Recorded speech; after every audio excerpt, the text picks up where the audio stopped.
ഇന്ന് March 3 international writers day ആണ്.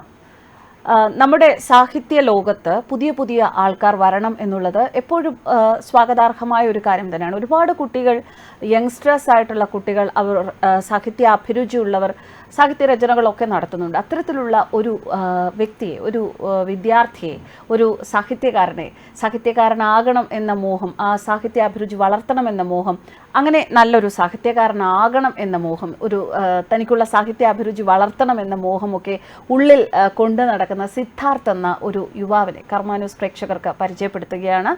തൻ്റെ പഠനത്തോടൊപ്പം തന്നെ തൻ്റെ ഉള്ളിലുള്ള സാഹിത്യ അഭിരുചിയെ വളർത്താൻ ഈ യുവാവ് വളരെയധികം ശ്രമങ്ങൾ നടത്തുന്നുണ്ട്. ഇതിനോടകം തന്നെ ഒരുപാട് നേട്ടങ്ങൾ ഈ പ്രായത്തിനുള്ളിൽ സിദ്ധാർത്ഥിനെ തേടിയെത്തിയിട്ടുണ്ട്. ഒരുപാട് പ്രശസ്തരായ വ്യക്തികളുമായി ഇടപഴകാനുള്ള അവസരം ലഭിച്ചിട്ടുണ്ട്.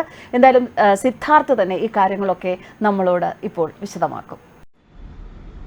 നമസ്കാരം, എൻ്റെ പേര് സിദ്ധാർത്ഥ് പി കെ. ഞാൻ എറണാകുളത്ത് പേട്ടയിലാണ് എൻ്റെ താമസം.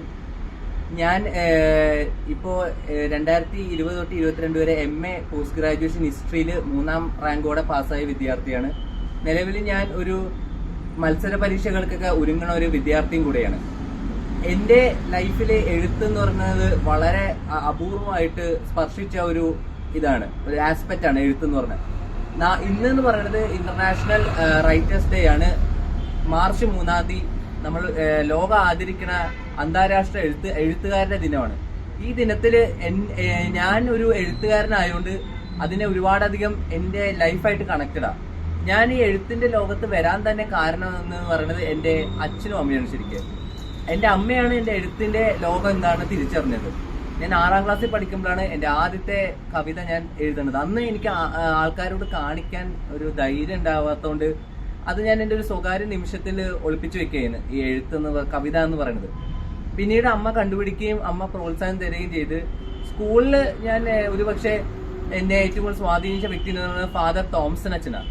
അദ്ദേഹത്തിന്റെ ഓരോ എന്നോടുള്ള അടുപ്പോ ഇൻസ്പയറേഷനൊക്കെ ഒരുപക്ഷെ എൻ്റെ എഴുത്തിന് ഒരുപാടധികം മുതല് കൂട്ടായിട്ടുണ്ട്.